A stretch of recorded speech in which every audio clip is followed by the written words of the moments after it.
स्वागत है आप सभी का एक बार फिर से आज की वीडियो में। और प्रश्नावली 2.3 में आज प्रश्न नंबर 2 को सोल्व करेंगे। इसमें आपको बताया है पहले बहुपद से दूसरे बहुपद को भाग करके जांच कीजिए कि क्या प्रथम बहुपद द्वितीय बहुपद का एक गुणनखंड है। यहाँ पर आपको 3 प्रश्न दिए गए हैं और तीनों में दो दो बहुपद दिए गए हैं और ये बताना है कि क्या पहला वाला बहुपद द्वितीय बहुपद का गुणनखंड है या नहीं है। तो इसके लिए हमें प्रथम बहुपद से द्वितीय बहुपद को भाग करना है। यदि भाग करने पर शेष फल 0 आता है तो हम कहते हैं प्रथम बहुपद द्वितीय बहुपद का एक गुणनखंड है। तो आइए इसकी कर लेते हैं भाग। भाग करने से पता चलेगा कि क्या शेषफल 0 है या नहीं है। तो यहाँ पर आप देखिए मैंने इसका फर्स्ट भाग उतार लिया है। अब इसको करना है भाग। तो कैसे करोगे, इसके लिए आपको यहाँ पर देखिए किस तरीके से करना है। इसके अंदर जो बहुपद है, सबसे पहला क्या करना है आपको, इसके अंदर जो बहुपद लिखा हुआ है उसके प्रथम पद को एक अलग पेज पर इस तरीके से उतारना है। तो इसका प्रथम पद क्या है, 2t4, ठीक है। और जिससे हम भाग कर रहे हैं उसके प्रथम पद को, इससे भाग कर रहे हैं ना, तो इसके पहले पद को हमें इसके नीचे लिखना है इस तरीके से, ठीक है। अब इसको आपको सोल्व कर देना है। सोल्व करना कैसा होता है, 2 गुणा टी की घात कितनी है 4, तो टी को आप लिखोगे 4 बार गुणा करके, बटे यहाँ पर टी की घात 2 है तो टी को 2 बार गुणा करके लिखना है। अब देखिए टी से टी कैंसिल हो गया, इस टी से ये कैंसिल हो गया, तो बताइए क्या बचा, 2 बचा। और टी की गुणा टी से हो जाएगी तो कितना हो जाएगा, टी की घात 2। इतना करने के बाद ये जो आपके सामने आया है इसे कहते हैं भागफल। और भागफल जो होता है उसे हमें लिखना होता है यहाँ पर, आप आगे भी देख सकते हो। तो कितना आया है भाग करने के बाद, 2t की घात 2, तो इसे हम लिखेंगे यहाँ पर 2t की घात 2। समझ में आया। जब आप इतना कर लोगे, जब आपका भागफल आ जाएगा 2t की घात 2 आया है ना, फिर इसकी गुणा आपको जिससे अभी भाग की है इससे की है ना, तो इसके सारे पदों को आपको इससे करनी है गुणा। जो भी भागफल आया है उसकी गुणा जिससे हम भाग कर रहे हैं ना बहुपद से, उसके सारे पदों से इसकी गुणा करनी होगी। तो चलिए गुणा करते हैं, 2t की घात 2 ब्रैकेट लगाइए, गुणा करते हैं t की घात 2 माइनस 3, ठीक है। तो अब इसकी गुणा इससे करेंगे तो क्या आएगा, 2t की घात 2 की गुणा 2t की घात 2 से करेंगे तो ये होगा 2t की घात 4। गुणा में घातें जुड़ जाती हैं। अब इसकी गुणा इससे करते हैं, ये प्लस का है ये माइनस का है तो माइनस का चिन्ह आएगा। 3 की गुणा 2 से हो जाएगी तो 3 दूनी 6, और यहाँ पर t की घात 2 है तो यहाँ क्या आ जाएगा, t की घात 2। क्लियर। अब ये जितना भी आया है गुणा करने के बाद इसे आपको लिखना है इसके नीचे।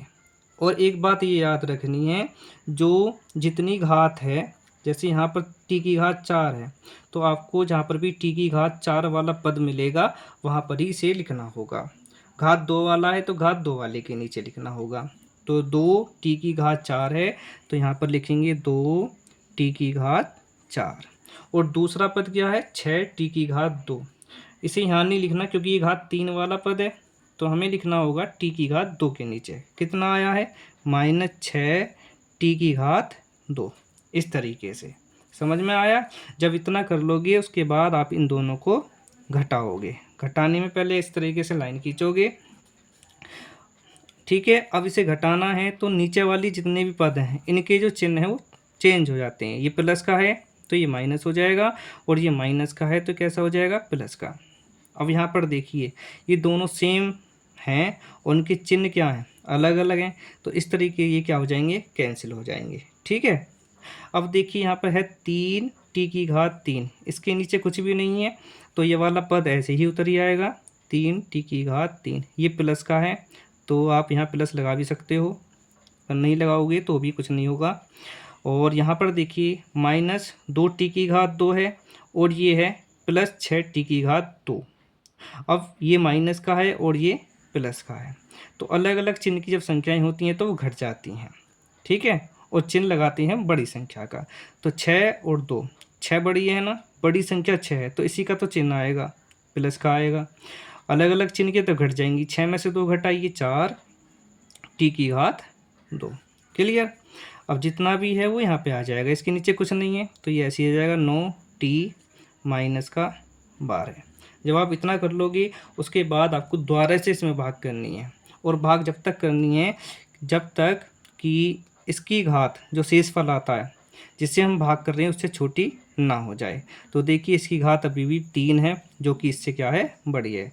तो अभी हमें इससे भाग करना होगा, जैसे अभी इसमें किया था ना, बिल्कुल ऐसे ही इसमें भी करना है। कैसे करोगे, इसके पहले पद को उतारोगे, 3t3, पहला पद यही तो है, और दूसरा पद इसका पहला पद क्या है, वो है t2। इसे आपको उतारना है इसके नीचे इस तरीके से, जैसा अभी मैंने इसमें किया था। तो चलिए इसे सोल्व करते हैं। 3 गुणा t3 है ना, तो t गुणा t 3 बार करना है गुणा में, और t2 है तो इसे लिखोगे t गुणा t। अब यहाँ पर t से t कैंसिल हो गया, ये वाली t से ये कैंसिल हो गया, तो क्या बचा 3 गुणा t। तो इन दोनों की गुणा कितनी आएगी, 3t आएगा, ठीक है। अब देखिए ये सोल्व होके आया है, ये क्या होता है, इसे हम कहते हैं भागफल। और भागफल को कहाँ लिखते हैं, अभी बताया था, यहाँ पर लिखते हैं, अभी लिखा था ना 2t²। इसी तरीके से आपको यहाँ पर भी इसे लिखना है, 3t भाग करके जो आया इसे यहाँ लिख दिया। अब वही काम करना है आपको पहले की तरह, भागफल की गुणा आपने इससे की थी ना अभी, ऐसी अब ये आया है भागफल 3t, इसकी गुणा किससे करोगे, जिससे हमने भाग की थी, इससे ही तो भाग की थी, तो इसके सारे पदों में हमें गुणा करनी होगी। तो चलिए करते हैं। 3t भागफल है, किससे गुणा करनी है, इससे भाजक को जिससे हम भाग कर रहे हैं इसमें, t2 माइनस 3 करिए गुणा। इसकी गुणा इससे करेंगे तो कितना आएगा, 3t2 ये है और एक ये है, गुणा में घातें जुड़ जाती हैं तो कितनी होगी, 3t3 माइनस इसकी गुणा इससे कीजिए। माइनस का इसलिए है क्योंकि ये प्लस का और ये माइनस का, प्लस माइनस माइनस होता है। 3 की गुणा 3 से, 3×3 = 9, और ये है कितना t। तो इसका आंसर कितना हो गया, 3t3 माइनस 9t। इसको कहाँ लिखना है, फिर से आपको इसे लिखना है इसके नीचे, ठीक है। और ये याद रखना है कि जो घात 3 वाला पद है वो 3 वाले के नीचे लिखा जाएगा, और t वाला t वाले के नीचे। तो चलिए करते हैं। 3t3 है तो इसे हम यहाँ लिखेंगे 3t3 3 वाले के नीचे, और ये है 9t माइनस का, t वाला कहाँ है, ये रहा, तो इसे लिखना पड़ेगा यहाँ पर -9t, ठीक है। अब वही काम करना है आपको, इसे घटा देना है इस तरीके से।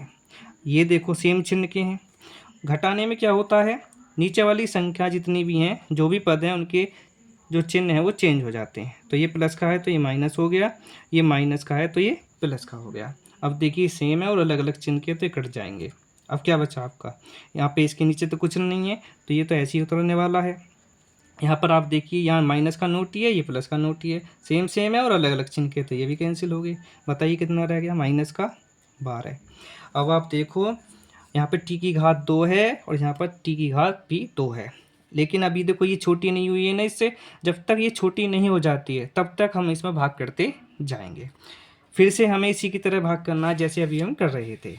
चलिए इसके पहले पद में क्या है, इसका पहला पद 4t2 किससे भाग करना है, जिससे हम भाग कर रहे हैं ना उसके पहले पद से। पहला पद इसका क्या है, t2, इसे हमने इसके नीचे लिख दिया।